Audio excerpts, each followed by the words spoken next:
Referee Santosh Kumar নির্দেশ দেওয়ার চেষ্টা করছেন সনি নর্ডি ওই জায়গায় বিপজ্জনক হতে পারে। নাসির উদ্দিন ওয়ালে গিয়ে কিছুটা বিরক্ত করার চেষ্টা করছেন এবং সেই ব্যাপারে কিন্তু রাহিম নবীরা অভিযোগ করার চেষ্টা করছেন সন্তোষ কুমারকে। পল্লবদা নিজেদের মধ্যে চোরাগপ্তা একটু কোনুই চালাচালিও হয়ে গেছে। এটা তো হয়েই থাকে, এত হাই ভোল্টেজ ম্যাচ এবং সনি নর্ডি কিন্তু সম্পূর্ণ ফোকাস। এই হাইতির ফুটবলার সনি বিপজ্জনক হতে পারে এবং বলতে বলতে গোল। যে কথা বলছিলেন যে সনি যাচ্ছে শেষ চেষ্টা, প্রথমার্ধের অন্তিম পর্যায়ের দিকে খেলা চলছে। নির্মল ছেত্রী সেখান থেকে বল নিয়ে সতীর্থ খেলোয়াড় সেন্টার আসছে, নামিয়ে দিয়েছেন, ফাঁকা বল, গোল পরিশোধ করে দিল মোহামেডান স্পোর্টিং। যেটা বলছিলাম প্রথমার্ধেই গোল পরিশোধ করতে হবে। মোহামেডান স্পোর্টিং চাপ তৈরি করেছিল সংযুক্তি সময় এবং মেরাজউদ্দিন ওয়াডু দেখেছি। এখন দেবশ্রী রায়কে দেখা যাচ্ছে, নাজমুল হাসান পাপান তিনি কিন্তু আজকে মাঠে রয়েছেন। বাংলাদেশ ক্রিকেট বোর্ডের প্রেসিডেন্ট তিনি কিন্তু ফুটবলের টানে আজকে কিন্তু মাঠে এসছেন। জিয়াউর রহমান, মোহাম্মদ জিয়াউর রহমান তিনি কিন্তু সেভ করবেন। প্রথম শট মোহামেডান স্পোর্টিং নেবে, খেমতাং পাইতে চলেছেন শট নেওয়ার জন্য। খেমতাং পাইতে, ওদিকে গোলরক্ষক মোহাম্মদ জিয়াউর রহমান জাতীয় দলের গোলরক্ষক, নিঃসন্দেহে অভিজ্ঞতার ভান্ডারটি সমৃদ্ধ। খেমতাং পাইতে পরিবর্তক খেলোয়াড় হিসাবে মাঠে এসেছিলেন দ্বিতীয়ার্ধে। প্রথম শটটি নিতে যাচ্ছেন জোসেফ আফুসি। টান টান উত্তেজনা, মাঠে প্রচুর দর্শক কিন্তু আজকে এসছেন। মোহামেডান স্পোর্টিং পারবে কি প্রথম পেনাল্টি শুট আউটে এগিয়ে যেতে? চোখ রাখুন জলসা মুভিতে। খেমতাং পাইতে শট নেবেন, দুর্গ আগলাচ্ছেন জিয়াউর রহমান। খেমতাং পাইতে সময় নিচ্ছেন, টান টান উত্তেজনা। প্রথম শট সব সময় গুরুত্বপূর্ণ পেনাল্টি শুট আউটে এবং গোল গোল। প্রথম শটে গোল করলেন খেমতাং পাইতে। এর মতো মিজো ফুটবলারটি দুরন্ত ভাবে বলটিকে কিন্তু রেখেছিলেন বাঁ পায়ে, দুরন্ত ভাবে দেখো বাঁ পায়ে ইনস্টেপ ব্যবহার করলেন একেবারে জিয়াকে টপকে, এবং বলটা তখনও সুইং করছে এবং সেই কারণেই কিন্তু কাজটি সহজ হয়ে গেল। অর্থাৎ মোহামেডান স্পোর্টিং 1-0 এগিয়ে গেছে। টাই ব্রেকারে হার্ডল করছে মোহামেডান স্পোর্টিং দল। ওয়েটসন অ্যানসেলমে তার মুখোমুখি কিন্তু নাসিম আক্তার একেবারে শেষ মুহূর্তে তাকে নামিয়েছেন। নাসিম উত্তরপ্রদেশে চলে গেছিলেন, ফুটবল থেকে বিচ্ছিন্ন ছিলেন। সঞ্জয় সেন ডাকাবুকো প্রশিক্ষক, গোটা দেওয়াল মাঠ অপেক্ষায় সঞ্জয় সেনের চোখে মুখে কিন্তু কোনো চাপ নেই। নাসিম মুখোমুখি ওয়েটসন, না ওয়েটসন দুরন্ত ভাবে ডান পায়ে ইনস্টেপ দিয়ে কিন্তু 1-1 করে দিয়েছেন। অর্থাৎ এখনো অবধি প্রথম শট নেওয়ার পর ওয়েটসন এবং খানতাং এর করা গোলে 1-1। নাটক বাকি আছে বিবেকানন্দ যুব ভারতী ক্রীড়াঙ্গনে। নিঃসন্দেহে নাটক বাকি আছে, তবে নাসিম আক্তার কিন্তু ডিসিশনটা ঠিক নিয়েছিলেন, ডান দিকে ঝাঁপিয়েছিলেন, কিন্তু বলটা এতটা সুইং করেছে যে তার পক্ষে নাগাল পাওয়া সম্ভব হয়নি। দ্বিতীয় শট অর্থাৎ প্রথম শটের পর দুদলেই একটি একটি করে গোল করেছেন। এবার মোহামেডান স্পোর্টিং এর পালা। ওখানে প্রস্তুত রয়েছেন জিয়াউর রহমান, সমস্ত খেলোয়াড়রা একসঙ্গে উৎসাহিত করছেন। মনীষ মাইতানি চমৎকার চমৎকার পেনাল্টি মারলেন মনীষ মাইতানি, এত চমৎকার যে রং ফুটে গোলরক্ষককে ফেলে দিয়ে কিছু যেন পেনাল্টিতে গোল করা কোনো ব্যাপারই না, এইরকম একটা ভাব আমরা দেখলাম মনীষ মাইতানি। দেখুন কিভাবে গোলরক্ষককে একদম দিশাহীন করে দিয়েছেন। গোলরক্ষক কিন্তু এক্ষেত্রে পুরো কনফিউজড হয়ে গেছেন, ফলে মোহামেডান স্পোর্টিং কিন্তু 2-1 গোলে এগিয়ে গেল। মানিশ কি করলো জানো? আসলে মানিশ ইনস্টেপ দেখালো, ইনস্টেপ দেখানোর কারণে কিন্তু জিয়া ডান দিকে সরে গেছিল।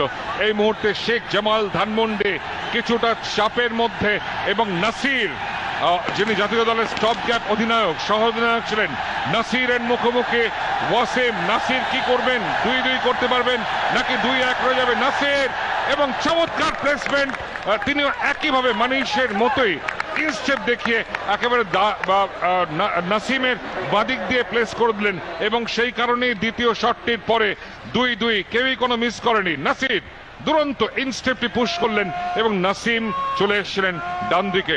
অর্থাৎ নাটক বাকি আছে এখনো অবধি। কোথায় যাবে আইএফএ শিল্ড? 118তম মোহামেডান স্পোর্টিং 43 বছর বাদে ট্রফি পাবে নাকি প্রথমবারের জন্য ট্রফি যাবে বাংলাদেশ? নির্মল ছেত্রী নির্মল ছত্রী শট নেবেন, নির্মলের শট এবং গোল! অত্যন্ত অনায়াস ভঙ্গিতে নির্মল ছত্রী বলটিকে কিন্তু জালে জড়িয়ে দিলেন সিকিমিস ফুটবলার এবং উৎসাহিত করতে বলছেন দর্শকদের। দেখে নিই আমরা আরেকবার রিপ্লেতে, কি চমৎকার অনায়াস ভঙ্গিতে গোলরক্ষকের রং ফুটে ফেলে দিয়ে বলটিকে কিন্তু জালে জড়িয়ে দিলেন নির্মল ছত্রী। ফলে Mohammedan sporting 3, Dhanmondi football club 2।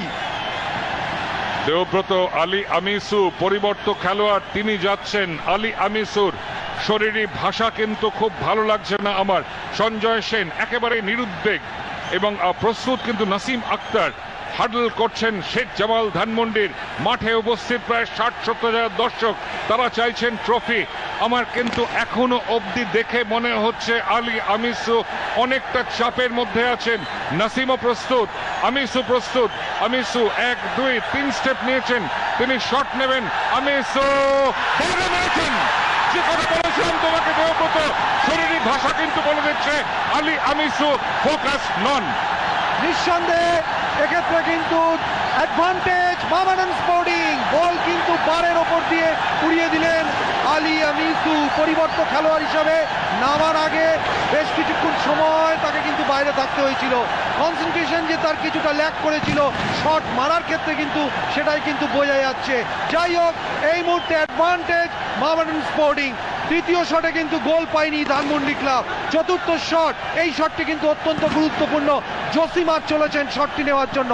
জসিমার যদি গোল করে দিতে পারেন, চাপে পড়ে যাবে ধানমন্ডি। সঞ্জয় সেন সেটাই হয়তো ভাবছেন। চলেছেন জসিমার, না, জসিমার গোল করতে পারলেন না। ক্রস পিসে লেগে বল ফেরত চলে এলো। ফলে অ্যাডভান্টেজ যা গিয়েছিল মোহামেডান স্পোর্টিং এর অনুকূলে, সেই অ্যাডভান্টেজ কিন্তু ঘুরে গেল। এই মুহূর্তে ডিউজ হয়ে গেল টেনিসের ভাষায় বলতে গেলে। দেবব্রত জসিমারও কিন্তু চাপের মধ্যে ছিলেন, খুব ভালো ফর্মে ছিলেন না আইএফএ শিল্ডে, তেমন ভাবে গোল পাননি। এই জায়গায় হালকা পুশ করতে পারতেন, জোরে শট নিতে গেলেন এবং সেইটা নিতে গিয়ে কিন্তু কিছুটা সমস্যা তিনি ডেকে আনলেন।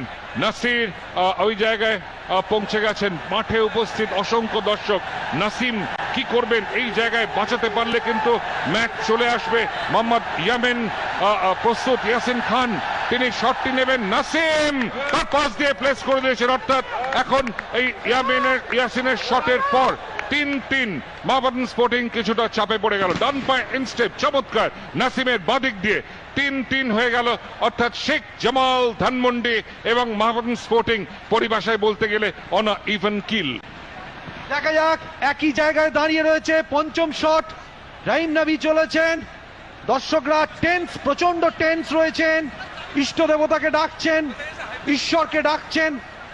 দেখা যাক জিয়াউর কি করেন এক্ষেত্রে। পঞ্চম শট, পেনাল্টি শুট আউটের শেষ শট, দেখুন কিভাবে দোয়া করছেন। রাহিম নবী চলেছেন, রাহিম নবী গোল করতে পারলেন না, রাহিম নবী গোল করতে পারলেন না।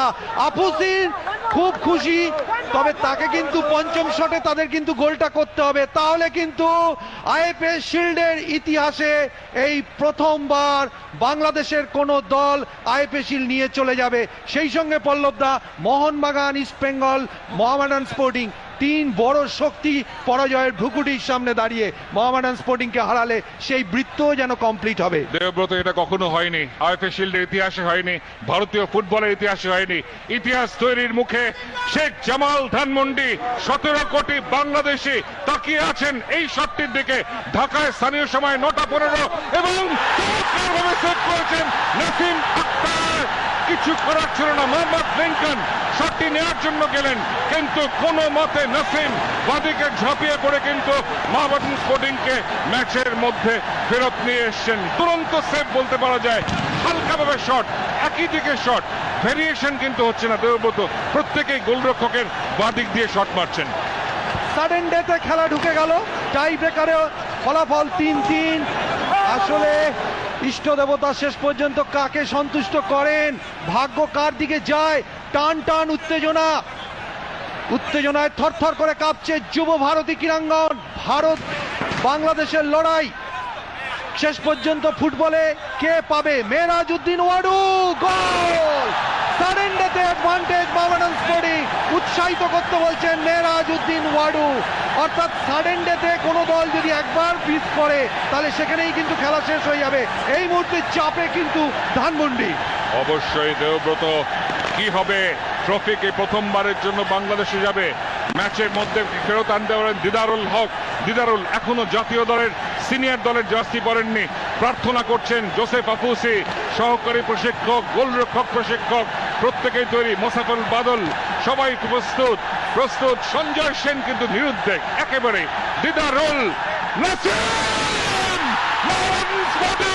43 বছর বাদে আইকে শিল্ড জিতে নিল 1971 পরে। এবং সঞ্জয় সেনের এই যে একেবারে বলতে পারবে মাস্টার স্ট্রোক, শেষ মুহূর্তে তিনি লুই জেভিয়ার ব্যারেটোকে বের করে দিয়ে নাসিম আক্তারকে নামিয়েছিলেন। সেই নাসিম আক্তারই আজকে কিন্তু ওই বিবেকানন্দ যুব ভারতী ক্রীড়াঙ্গনে হিরো হয়ে উঠলেন। সেই